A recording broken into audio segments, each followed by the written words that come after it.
आदिवासियों ने वोट मांगे तो वो भी वापस कर दें, वो जेएमएम की पार्टी वापस कर दें, कुर्मियों की पार्टी है। माननीय मुख्यमंत्री भी नैतिकता के साथ जेएमएम को हटा दे और नई पार्टी बनाए। वो कुर्मियों के लहू से बनी हुई पार्टी है और विनोद बाबू के पैसे से। उसमें पैसा लगाया सिर्फ विनोद बाबू का, दिसम गुरु का संघर्ष है, लेकिन पैसा ओनली विनोद बाबू को लगाए, क्योंकि वो उस समय वकील थे। कागज पत्र आप ही जानते हैं, पार्टी बनाने में कागज पत्र काम होता है। गुरुजी पढ़े लिखे नहीं थे, उनका आदर करते हैं, सम्मान करते हैं, लेकिन सच्चाई बोलने में हम डरते नहीं हैं। तो वो विनोद बाबू की पार्टी है, उनके कागज कलम लगा है, उन्होंने सारा दौड़ धूप किया है पार्टी को बनाने में। तो एक काम करिए, जेएमएम पार्टी को माननीय मुख्यमंत्री छोड़ दें और कोई नया नाम से पार्टी बनाए। अगर वो हमसे 2000-3000 जो वोट दिए उसका अगर हिसाब मांग रहे हैं, तो हम लोग भी कहेंगे भाई वो पार्टी हमारे संघर्ष से बनी है, निर्मल मत खून से बना है। तो के आंसू उस वक्त से आज तक कहाँ थे? आंदोलन होते रहा है, लेकिन बीच में झारखंड आंदोलन आया। देखिए, कुर्मियों ने इस बात को मानना होगा, झारखंड बनाने में सभी समूह का योगदान है, थोड़ा बहुत करके। लेकिन जब बड़ी मात्रा की बात आती है तो दो समूह सबसे सामने आते हैं, एक शेड्यूल आदिवासी जिनमें संथाल, मुंडा, उरांव हो, और एक तरफ कुर्मी, बहुत बड़ी आबादी आती है। तो उस समय हमने देखा कि भाई झारखंड राज्य हमारी प्राथमिकता है, और ये सच्चाई है। जब 1940 से लेकर 1960 तक जयपाल सिंह मुंडा, मैं बार बार कहता हूँ, बिना किसी विवाद के उस टीम के वो कैप्टन थे। जो 20 साल था झारखंड आंदोलन में कैप्टन अगर कोई थे तो जयपाल सिंह मुंडा थे। लेकिन नतीजा क्यों नहीं निकला? क्योंकि सिर्फ आदिवासी समाज, लोग यही चर्चा हो रही थी, केवल आदिवासी समाज झारखंड चाह रहे हैं, तो नहीं मिलने का कारण था। लेकिन जब 70 के बाद विनोद बिहारी महतो की एंट्री हुई और बाकी विनोद बाबू के साथ साथ बहुत सारे ओबीसी, कुछ स्वर्ण चेहरे, दलित, अल्पसंख्यक चेहरे जब आने लगे विनोद बाबू के प्रयास से, विशेषकर धनबाद बोकारो, चूंकि कोयलांचल क्षेत्र ने आग दिया आंदोलन को, तो क्या हुआ कि अब बोला कि नहीं, अब उसके बाद एक नाम, पहले आदिवासियों का आंदोलन बोला जाता था 40 से 60 तक, अब हुआ उसे महतो मांझे का आंदोलन। सभी जानते हैं, जो लोग आज भी जिंदा है आंदोलनकारी, वो प्रमुख रूप से ये नारा था, अरे ये महतो मांझे का आंदोलन है। उसके बाद सबने प्रयास किया, धीरे धीरे बाकी ओबीसी वर्ग जुड़े, अन्य दो चार ही सही स्वर्ण भी जुड़े, मुस्लिम वर्ग के लोग भी जुड़े, और दलित, सभी लोगों ने जुड़े। लेकिन मूल रूप से जो बृहद आबादी थी वो आज भी सच्चाई वही है, महतो मांझी। तो हम लोगों ने प्राथमिकता ये दिया, हमारे पूर्वजों ने भी प्राथमिकता यही दिया कि झारखंड हमारा हो जाएगा। झारखंड, अच्छा एक बात बताइए, अगर मान के चलिए 1970 या 1990 के आसपास अगर झारखंड अलग होता, तो नो डाउट राज्य के सबसे बड़े चेहरा कौन होते हैं? या तो विनोद बिहारी महतो होते हैं, या तो शिबू सोरेन होते हैं, या तो निर्मल महतो होते हैं, क्योंकि आंदोलनकारी नेता यही लोग आ रहे थे। अगर किसी को झारखंड मुक्ति मोर्चा से जाकर अगर मुख्यमंत्री बनना होता, तो नो डाउट विनोद बाबू बनते, या तो शिबू सोरेन बनते, या तो निर्मल महतो बनते, और दो चार चेहरे थे। तो हमारे पूर्वजों ने ये प्राथमिकता दिया कि राज तो हमारा है, राज को तो पहले अलग कर लेते हैं, फिर जब राज अलग हो जाएगा तो हम लोग शेड्यूल का मांग भी पूरा कर लेंगे। और बाकायदा जब 1980 के बाद जब जेएमएम का अधिवेशन हुआ, तो उसमें गुरुजी ने अपने मुख से कहा, जो उस समय पार्टी के महासचिव थे, कि जब हम लोग राज्य को अलग करेंगे तो राज्य अलग होते ही जो कुर्मियों की मांग है शेड्यूल ट्राइब होने की, उसको हम लोग पूरा करेंगे। तो हमारी प्राथमिकता थी कि राज्य अलग करेंगे। अब कौन जानता था कि राज्य अलग करने में हम लोग भाई भाई रहेंगे, राज्य अलग करने में हमारा खून उसी अनुपात में बहेगा जिस अनुपात में उनका बहेगा, राज्य अलग करने में हमारे भी उतने ही गांव बर्बाद होंगे, हम लोग उतने ही हाशिए पर जाएंगे, लेकिन राज्य अलग होते ही सब आंख बंद कर लेंगे, हमें अपना दुश्मन मान लेंगे। ये हमें नहीं पता था। इसलिए आज हम कहते हैं कि विनोद बिहारी महतो, जैसा कि कुछ लोग कहते हैं गोपनीय रूप से, कि 1984-85 में उनको पटना में बैठा कर ये कहा गया था कि आप शेड्यूल की होने की मांग को मान लीजिए, लेकिन राज्य की जो मांग कर रहे हैं इसको आप लोग कुछ दिन के लिए विराम लगाइए, हम मान लेंगे आपका मांग। विनोद बाबू बोले नहीं, राज्य पहले।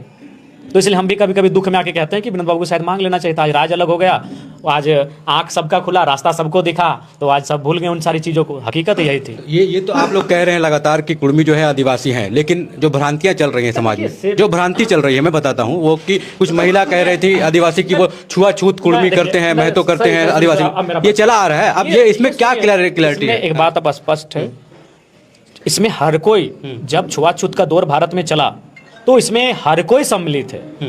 हर कोई किसी को अपने आप से करना, ये समाज हमसे ऊपर है और ये समाज हमसे नीचे है, ये मानसिकता रही है।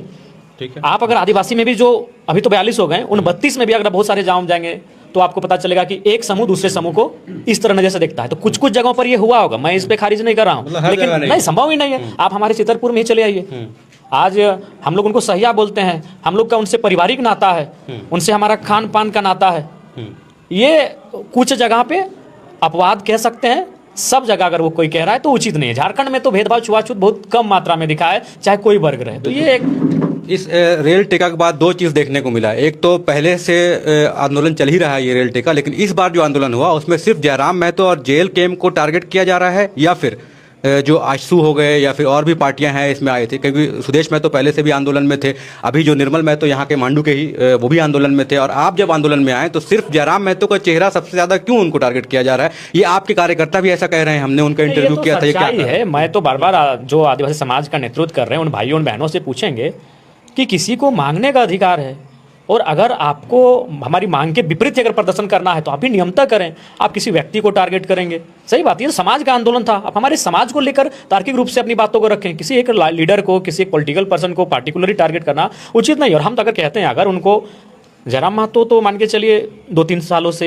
आंदोलन में अपनी भूमिका दे रहा है और समर्थन कर रहा है। आंदोलन तो हमारा कई दशकों से चल रहा है। अगर आदिवासी समाज में अगर इतना ही विरोध करने की उनके अंदर ललक है, महत्वाकांक्षा है कि हम कुड़मियों के शेड्यूल ट्राइब के डिमांड का विरोध करें, तो क्या वो दिसम गुरु का विरोध कर सकते हैं? क्या वो रामदयाल सिंह मुंडा का विरोध कर सकते हैं? क्या वो एनी होरो का विरोध कर सकते हैं? क्या वो प्रोफेसर मीन्स का विरोध कर सकते हैं? क्या वो बागुन सुमरई का विरोध कर सकते हैं? क्या वो सुरेश सिंह बेसरा का विरोध कर सकते हैं? तो करें। अगर आप मेरा पुतला जला रहे हैं, आप मेरे नाम से टाइगर को लहूलुहान कर रहे हैं, तो क्या आप गुरु जी को पुतला जला सकते हैं? क्या सपोज जरा गुरु जी जिंदा होते हैं तो क्या आप उनका पुतला जला सकते हैं? आज अगर रामदयाल सिंह मुंडा जी जिंदा होते तो क्या आदिवासी समाज उनका पुतला जला सकता है? उन्होंने भी तो खुले मंचों में कहा है।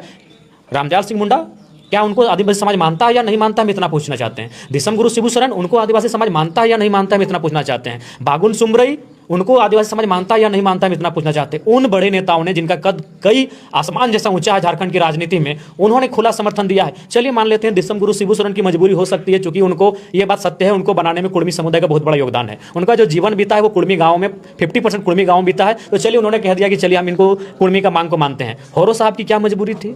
बागुन सुमरई साहब की क्या मजबूरी थी? वो तो वहां से जीत कर आते थे जहां कुड़मियों का उतना प्रभाव भी नहीं था। बागुन सुमरई बहुत बड़े नेता, जो स्थान इधर आपका शिबू सोरेन का है वही स्थान कोल्हान के क्षेत्र में बागुन सुमरई साहब का है। रामदयाल सिंह मुंडा जी की क्या मजबूरी थी जो उन्होंने हमारा समर्थन किया? प्रोफेसर मीन साहब की क्या हमारी मजबूरी थी? उन्होंने मान सकते हैं गुरु जी की मजबूरी हो सकती है, मान सकते हैं हेमंत सोरेन की मजबूरी हो सकती है। बागुन सुमरई, एनी होरो, उनकी क्या मजबूरी थी जो उन्होंने खुले मंचों पर हमारा समर्थन किया?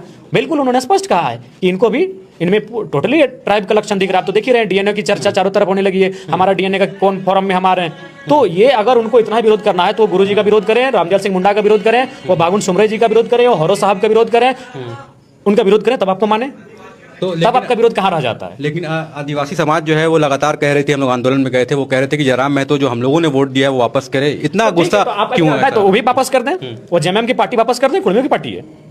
आपने हमें ठीक है, हमें 2-4 हज़ार वोट किया, उनके लिए हम सम्मान उनका आदर करते हैं। हमारे विधानसभा से लगभग 2 से 3-4 हज़ार वोट हमें मिला है उनके समाज का, हम उनका सम्मान करते हैं। अगर वैसे अगर हम वोट मांगने लगे तो माननीय मुख्यमंत्री भी नैतिकता के साथ जेएमएम को हटा दे और नई पार्टी बनाए। वो कुड़मियों के लहू से बनी हुई पार्टी है और विनोद बाबू के पैसे से, उसमें पैसा लगाए सिर्फ विनोद बाबू का। दिसम गुरु का संघर्ष है लेकिन पैसा ओनली विनोद बाबू को लगाए, जो कि वो उस समय वकील थे, कागज पत्र, आप ही जानते हैं पार्टी बनाने में कागज पत्र काम होता है। गुरुजी पढ़े लिखे नहीं थे, उनका आदर करते हैं, सम्मान करते हैं, लेकिन सच्चाई बोलने में हम डरते नहीं हैं। तो वो विनोद बाबू की पार्टी है, उनके कागज कलम लगा है, उन्होंने सारा दौड़ धूप किया है पार्टी को बनाने में। तो एक काम करिए, जेएमएम पार्टी को माननीय मुख्यमंत्री छोड़ दें और कोई नया नाम से पार्टी बनाए। अगर वो हमसे 2,000-3,000 जो वोट दिए उसका अगर हिसाब मांग रहे हैं तो हम लोग भी कहेंगे भाई वो पार्टी हमारे संघर्ष से बनी है। निर्मल महतो खून से बना है, तो झारखंड मुक्त नहीं, हमको बोलने दीजिए, झारखंड मुक्ति मोर्चा निर्मल महतो खून से बना है। निर्मल महतो आज उनको लेकर नफरत बयान दे रहे हैं। आप ये जानते हैं फैज भाई, किसी से पूछ लीजिए, अगर 1987 में निर्मल महतो के सीने में गोली नहीं लगती, पहली बार राजीव गांधी तक, बूटा सिंह जो गृह मंत्री थे, राजीव गांधी जो प्रधानमंत्री थे, और नेशनल मीडिया में आज आपका जवाहर हजारीबाग है और चैनल है, उस समय देश में एक ही चैनल था, डीडी न्यूज। उस समय पहली बार निर्मल महतो की शहादत को, झारखंड मुक्ति मोर्चा को और झारखंड अलग राज्य के आंदोलन को दिखाया गया था। उस समय पहली बार निर्मल महतो की शहादत को, झारखंड मुक्ति मोर्चा को, झारखंड आंदोलन को नेशनल न्यूज पर दिखाया गया था। और ये चर्चा हुआ कि झारखंड के लोग हिंसक हो चुके हैं, 72 घंटे का विरोध था, तोड़ फोड़ आगजनी, बहुत जोरदार हिंसा हुआ था राज्य में, उससे पूरा केंद्र और पूरा सिस्टम डरा हुआ था। क्यों डरा हुआ था? निर्मल का लोहा था। तो दे दिया जाए झारखंड मुक्ति मोर्चा की पार्टी को, अगर आदिवासी समाज ऐसा कह रहे हैं तो जाते जाते एक और सवाल जो लोगों में चर्चा है कि सुदेश महतो और जो कुड़मी के जितने नेता हैं वो रेल टेका में आए हैं, तो क्या आगे जाके आशु और जेल के मिल के चुनाव लड़ेगी? क्या है आपका? नहीं, ऐसा कोई नहीं, ये सामाजिक आंदोलन था। अभी कल को घटवार समाज ही कोई आंदोलन करेंगे तो हम उनका भी समर्थन करेंगे। कल को अगर कोई अन्य समाज आंदोलन करेंगे अपने हक अधिकार के लिए तो हम उनका भी समर्थन करेंगे। देखिए राज्य का सबसे बड़ा दुर्भाग्य फैज भाई, आप मुस्लिम और अगर मुस्लिम के लिए आंदोलन करेंगे तो लोग बोला यार ये जातिवादी हो गया।